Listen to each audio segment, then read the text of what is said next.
بسم اللہ الرحمن الرحیم۔ سب سے پہلے تو آپ سب لوگوں کو بہت بہت مبارک ہو۔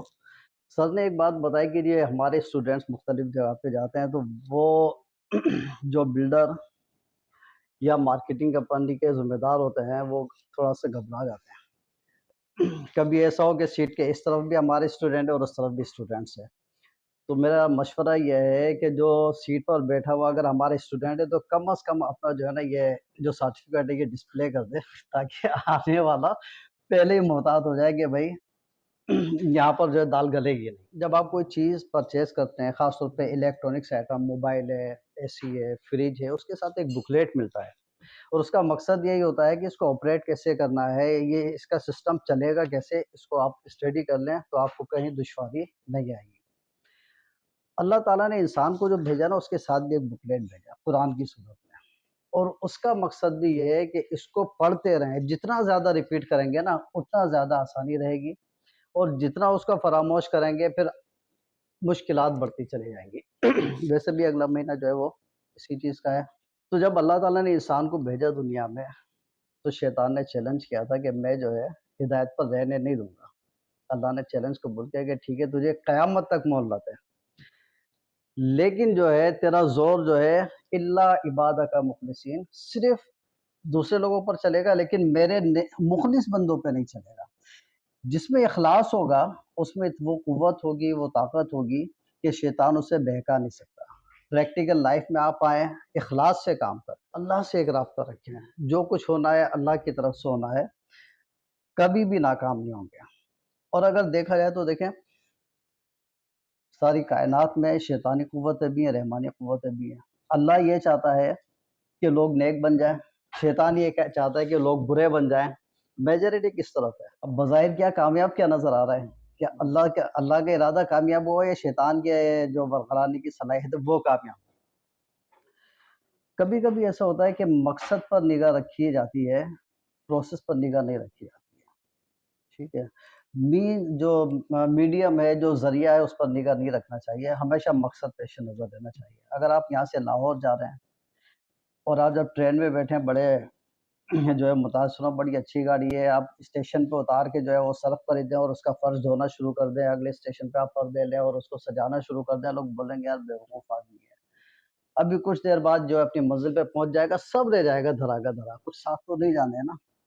زیادہ تر لوگ یہ بولیں گے نا بیوقوف آدمی ہے، لیکن کیونکہ لوگ آنکھوں سے دیکھ رہے ہیں تو کہہ رہے ہیں بیوقوف ہے، لیکن ہم سب یہ بیوقوفی کر رہے ہیں۔ ہمارے پیش نظر آخرت نہیں ہے، یعنی مال کسی بھی طرح جمع ہو رہا ہے، جمع کرتے رہو، جمع کرتے رہو۔ تو مقصد کو پیش نظر رکھنا چاہیے۔ جب کسان جو ہے بیج بوتا ہے نا زمین میں، چھوٹا سا جو ایک بیج ہوتا ہے اس میں اللہ اتنی طاقت دیتا ہے وہ زمین کا سینہ چھید دیتی ہے، اور وہ بیج جو ہے جڑیں پہلے بنتی ہیں اور پھر اس کے بعد وہ زمین کو پھاڑ کے باہر آ جاتا ہے۔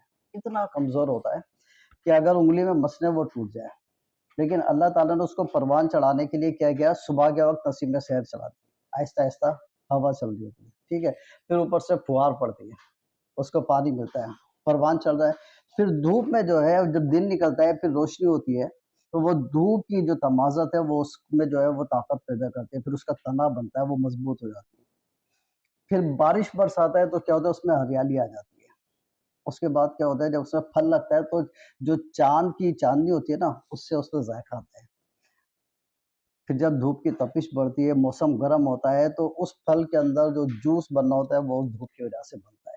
ساری کائنات انسان کے لیے کام کرتی ہے۔ ایک لقمہ جو آپ کے گلے سے اترنا، حلق سے اترنا ہے نا، منہ میں جانا ہے، اس کے لیے ساری کائنات کام کر رہی ہے۔ اس کے بعد جو ہے جب وہ غذا تیار ہو گئی، اللہ تعالیٰ نے جتنی مخلوق پیدا کی ہے وہ غذا کے سامنے جھکتی ہے، اپنا منہ لے کر جاتی ہے۔ اللہ نے کہا انسان میرے سامنے جھکتا ہے، اس کو نہیں جھکنے دوں گا۔ اس کو 2 ہاتھ دے دیے، یہ نوکر ہیں، وہ خود ہی لقمہ اٹھائیں گے، پھر ہاتھ بتا دے گا کہ یہ گرم ہے یا نہیں ہے، پھر ناک بتا دے گی کہ جی اس میں کا ذائقہ کیسا ہے، خراب تو نہیں ہو گیا، پھر زبان بتا دے گی کہ اس کا ٹیسٹ کیسا ہے، ٹھیک ہے۔ جب منہ تک لے جائے نا، سارا انسان تو اللہ نے کر دیا، ٹھیک ہے، جانور پیدا کیے تیری وفا کے واسطے، کھیتیاں سرسبز کی تیری غذا کے واسطے، چاند سورج اور ستارے ہیں ضیاء کے واسطے، سب کچھ ہے تیرے لیے اور تو خدا کے واسطے۔ اللہ نے اپنی عبادت کے لیے بندے کو پیدا کیا، اتنا اہتمام کرنے کے بعد وہ ایک لقمہ جو آپ کے حلق سے اتر رہا ہے نا، اللہ فرماتے سب میں نے کر دیا، صرف ایک کام تو نے کرنا ہے۔ وہ کام کیا ہے کہ جو لقمہ حلق میں ڈالنے یہ دیکھ لیں کہ یہ حلال ذرائع سے یا حرام ذرائع سے، صرف یہ ایک کام ہے۔ ساری آپ کی زندگی کا محور یہ ایک لقمہ ہی ہے۔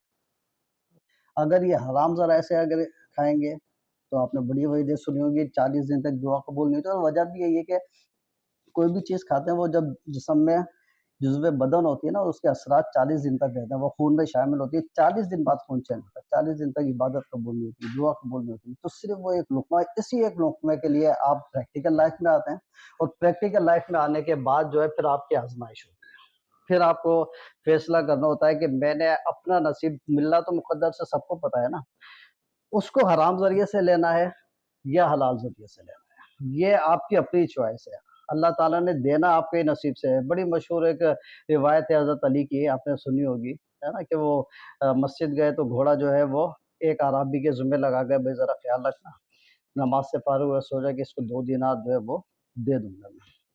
واپس آیا، دیکھا کہ وہ گھوڑا موجود ہے، وہ شخص غائب ہے، اور گھوڑے پہ جو وہ بیٹھنے کی جو ذہن ہوتی ہے وہ موجود نہیں تھی۔ بازار گئے، دیکھا وہی چیز جو ہے دوسرا آدمی بیچ رہا ہے، جی کہاں سے لے کر آئے؟ کہنے لگا جی ایک وہ دیہاتی آیا تھا، ابھی 2 دینار میں مجھے بیچ کر گیا ہے۔ تو آپ نے کیا فرمایا تھا کہ جو 2 دینار میں اس کو حلال طریقے سے دینے والا تھا، اس نے جلد بازی کر کے، نصیب اس کا تھا حرام طریقے سے حاصل کیا۔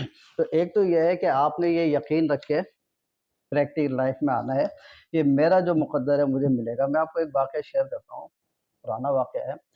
ایک پلاٹ بڑی اچھی لوکیشن کا بیچ رہا تھا میں، میرے پاس آئے بکنے کے لیے، ایک صاحب کو دکھایا، بڑا پسند آیا، جی آپ مجھے کرا دیں پلاٹ، کم از کم وہ پلاٹ جو ہے وہ تھا تو زیادہ کا، میں نے انہیں کوٹ کیا جی 45 لاکھ میں، پرانی بات ہے۔ تو پھر میں نے جب اس کو، میری عادت ہے کہ میں جگہ دکھا کے خود چیک کرتا ہوں، جب میں نے چیک کیا مجھے پتا چلا کہ پریویس فائل کینسل کر رہے ہیں، نئی فائل یہ ری الاٹ ہو رہی ہے۔ میں نے ان کو بلایا، میں نے کہا جی میں اس میں کام نہیں کرتا، اور کل کو کوئی مسئلہ ہو میری کوئی ذمہ داری نہیں ہے۔ انہوں نے کہا جی مجھے چاہیے، یہ لوکیشن کا پلاٹ چاہیے۔ میں نے اسی وقت فون ملایا اور جو نا وہ اسپیکر کھول دیا، اسپیکر کھول کے میں نے بات کی کہ بھئی آپ کی فائل میں یہ مسئلہ ہے، آپ کو جو ہے وہ 45 لاکھ نہیں ملیں گے، اتنے پیسے ملیں گے۔ بہرحال وہ ہمارا معاملہ جو ہے 33 میں طے ہو گیا۔ بائر کی آفر زیادہ کی تھی، 33 میں اسپیکر آن تھا۔ جیسے اس نے 33 میں ڈن کیا، میں آپ کو سچ بالکل صحیح بات بتا رہا ہوں، اس بندے نے جو ہے سودا تو ڈن کیا مجھ سے، مجھے کہتا ہے کہ فہیم صاحب بات یہ ہے کہ ہم نے مارکیٹ چیک کی اس فائل کی، اس کی مارکیٹ کم از کم 90 لاکھ کی ہے، جو چیز آپ مجھے دے رہے ہو، یعنی 33 میں آپ دے رہے ہو ہے 90 لاکھ کی، 57 لیکس کا مارجن ہے اس فائل میں۔ اس نے 57 لیکس کے آگے ڈیوائیڈ بائی 2 کیا، بولتا ہے کہ آدھے آپ کے آدھے میرے، جبکہ میں کہہ چکا تھا کہ مجھے کمیشن نہیں چاہیے، میں رسپانسبلٹی نہیں لوں گا، بولے ساری میری رسپانسبلٹی، 57 کا جو پروفٹ ہے اس میں سے 50-50۔ تو اگر میں شاید ڈنڈی بھی مارتا تو 1-2 لاکھ کی ڈنڈی مارتی، اس سے زیادہ تو نہیں مارتا نا، لیکن میری عام طور پہ عادت نہیں ہے، نہیں کرتا میں، اور پتہ نہیں پھر کس طرح اللہ تعالیٰ جو ہے وہ سارے معاملات چلا دیتا ہے، بڑی آسانی سے چلتے ہیں۔ تو یہ یقین رکھیے گا کہ جو رزق آپ کے مقدر میں نا وہ آپ کو ملے گا، صرف جب لقمہ حلق میں ڈال دو نا اس وقت تھوڑا سا ٹھہر کے سوچا کریں کہ یار یہ حلال ہے یا حرام ہے، بس اللہ یہ آپ سے مانگتا ہے، باقی ساری کائنات آپ کی خدمت کر رہی ہے، چاہے سورج ہے، چاہے چاند ہے، چاہے ستارے ہیں، چاہے زمین ہے۔ تو وہ اللہ تعالیٰ یہ چاہتا ہے کہ انسان جو ہے اشرف المخلوقات ہے، آپ دیکھو نا اشرف المخلوقات ہے، دنیا میں اتنی نعمتیں دی ہیں، ٹھیک ہے، اور جو ہے وہ یہ جسم بھی اگر آپ دیکھ لیں، یا ایھا الانسان ما غرک بربک الکریم الذی خلقک فسواک فعدلک فی ای صورت ما شاء رکبک، سورہ انفطار میں، کہ انسان تجھے کس چیز نے اللہ سے غافل کیا ہے، تجھے بے عیب جسم دے دیا، تجھے اتنا اچھا پیدا کیا ہے، اور پھر یہ نہیں کہ دنیا گزارنے، یہ زندگی گزارنے کے بعد اگر آدمی گناہ گار ہے تو اللہ یہ بول دے اسے کچرے کے ڈھیر پہ ڈال دو۔ کیا ہے کہ جب اچھا موت بھی جو اللہ کی ایک نعمت ہے، اگر انسان مرتا نہیں تو آج جو 200 سال یا 100 سال کے اگر دادا نانا پر دادا ہوتے تو وہ بستر پر پڑے ہوئے ساری گندگی کرتے ہوتے، اور آپ کتنی بھی محبت تھی آپ بولتے یار کی سزا میں پھنسے ہوئے، تو یہ بھی اللہ کی نعمت ہے۔ پھر مرنے کے بعد وہ یہ نہیں بولتے یہ گناہ گار تھا، ساری زندگی نماز نہیں پڑھی، اسے کہیں اور لے جاؤ، جب انسان مرتا ہے اس کے گھر والے اس کی خدمت کر رہے ہوتے ہیں، کوئی یاسین شریف پڑھ رہا ہے، کوئی اس کا چہرہ صاف کر رہا ہے، کوئی اس کو پانی پلا رہا ہے، کوئی اس کے پیر دبا رہا ہے، کوئی اس کو حوصلہ دے رہا ہے، عزت افزائی ہو رہی ہے نا۔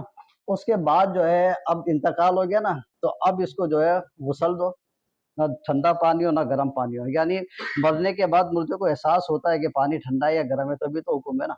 اچھا، اس کے بعد اس کو نیا کپڑا پہناؤ، پرانے کپڑوں میں کفن نہیں دینا، اور اس کے بعد اس کو اٹھاؤ، 4 آدمی کاندھوں پر اٹھائیں، سب سے آگے لے کر چلیں، پیچھے نہیں چلے گا، یہ سب اس کے پیچھے پیچھے۔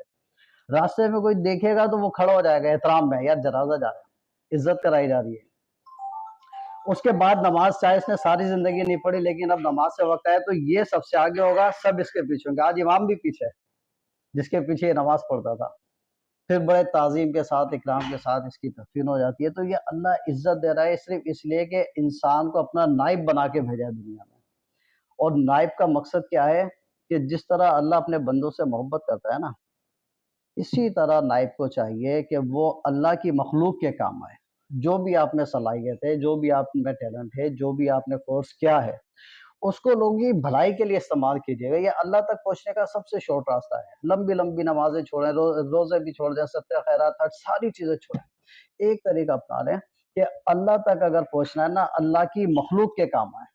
بہت بڑی عبادت ہے اور اللہ بہت جلدی راضی ہوتا ہے اس کام سے۔ تو جو بھی آپ نے یہاں پڑھا، پوزیٹیو یوز کیجیے گا، اپنے لیے بھی کسی کو فائدہ پہنچا سکتے ہیں تو یہ سمجھیے گا کہ اللہ کا مجھ پر احسان ہے کہ اس نے مجھے یہ موقع دیا ہے کہ میں اس کو جو ہے بڑے نقصان سے بچا رہا ہوں۔ یہ کسی کو موقع ملتا ہے۔ بات میں یہ کر رہا تھا کہ دیکھیں، جب کسان جو ہے وہ بیج ڈال دیتا ہے اور اس کے بعد جو ہے وہ ہل چلا رہا ہے، زمین کا سینہ چیر رہا ہے، اس کے بعد جو ہے وہ پانی دے رہا ہے، پھر اس کی رکھوالی کر رہا ہے، پھر اس کے بعد جب وہ فصل نکلتی ہے تو اتنے بڑے کھیت میں گندم تھوڑی ہوتی ہے، بھوسا زیادہ ہوتا ہے۔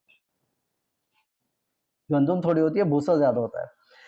دہی بنانا ہے، پہلے جو ہے وہ آپ نے گھی بنانا ہے، پہلے دہی جما رہے ہیں، اس کے بعد جو ہے جب آپ نے اس کو جو ہے وہ پھر کیا ہوا، تھوڑا سا مکھن نکلا ہے اور باقی اتنا چھاچ نکل آیا، لیکن کیا ہے، مقصد پورا ہو گیا۔ گندم کم ہے، بھوسا زیادہ ہے، مقصد پورا ہو گیا۔ گھی کم ہے اور چھاچ زیادہ ہے، لیکن مقصد کو پہ نگاہ رکھیں کہ مقصد پورا ہو گیا۔ اللہ کا جو ہے جو مقصد ہے انسان کو دنیا میں بھیجنے کا، وہ چاہے کم لوگ ہوں، لیکن جو اللہ کے نائب ہونے کا حق ادا کر دیں نا، سمجھ لیں یہی کائنات کا اصل ایسنس یہی ہے۔ آپ کا وزن ہوگا 80 کلو، 90 کلو، 70 کلو، اتنا تو ہے نا، اس میں روح کتنے، وزن کتنا ہے اس روح کا، اسٹڈی نہیں کیا ہوگا، 16 گرام ہے روح کا وزن۔ جب آدمی مر رہا تھا، سائنسدانوں نے ویٹ کیا، جتنا ویٹ تھا روح نکلنے کے بعد دوبارہ ویٹ کیا، 16 گرام جو ہے وہ کم ہو گیا، یعنی جو روح کا وزن ہے وہ 16 گرام ہے۔ اصل جو چیز ہے وہ روح ہے۔ تو اصل جو چیز ہے وہ گندم ہے، بھوسا نہیں ہے۔ اصل چیز جو ہے وہ مکھن ہے، وہ چھاچ نہیں ہے۔ اصل چیز آپ لوگ ہو۔ امان صاحب جو سوچتے ہیں نا کہ جی اتنے سارے اتنے بڑے شہر میں چند لوگ آتے ہیں، تو سوچنے کی بات یہ کہ یہی چند لوگ جو ہے نا، یہی اصل میں جو ہے ہمارا مقصد بھی یہی تھے اور ہمارا جو ہے وہ حاصل بھی یہی ہے جو ہم نے محنت کی ہے۔ تو آپ لوگ جو ہے نا سمجھ لیں کہ جو ایک مثال میں نے آپ کو جو دی ہے یہ 2-3، تو آپ اس معاشرے میں سے جو ہے نا وہ جو چنے ہوئے لوگ ہیں، منتخب لوگ ہیں، اس منتخب لوگوں میں شامل ہیں۔ کام آپ کو میں نے دے دیا ہے، بات بڑی وضاحت کے ساتھ میں نے آپ کو سمجھا دی ہے۔ اب اس پہ جو ہے آپ نے بالکل بھی نظر انداز نہیں کرنا ہے، وقت ہے گزر جائے گا، ٹرین ہے یہیں پہ رہ جائے گی۔ مقصد کیا ہے، منزل پہ پہنچنا ہے۔ جب منزل پہ پہنچ جائیں گے تو پھر جو ہے یہ ساری چیزیں کام نہیں آئیں گی منزل پہ پہنچنے اصل میں۔ تو یہ ذریعہ ضرور ہے، رزق حلال کمانا، اس دنیا میں وقت گزارنا، یہ ذریعہ ہے۔ ہمارا مقصد جو ہے وہ واپس اللہ کے پاس جانا ہے۔ تو اگر آپ جو ہے یہ یقین کر لیں گے کہ ہاں جی میرا رزق جو مقدر میں مجھے ملے گا، اور سارے کے سارے خیر اور بھلائی اللہ کے اختیار میں ہے، تو آپ کو نہ کسی سے خوف آئے گا، نہ کسی سے ڈریں گے، نہ رزق کے پیچھے بھاگیں گے۔ اللہ تعالیٰ آپ سب کو جو ہمیشہ کامیاب کرے۔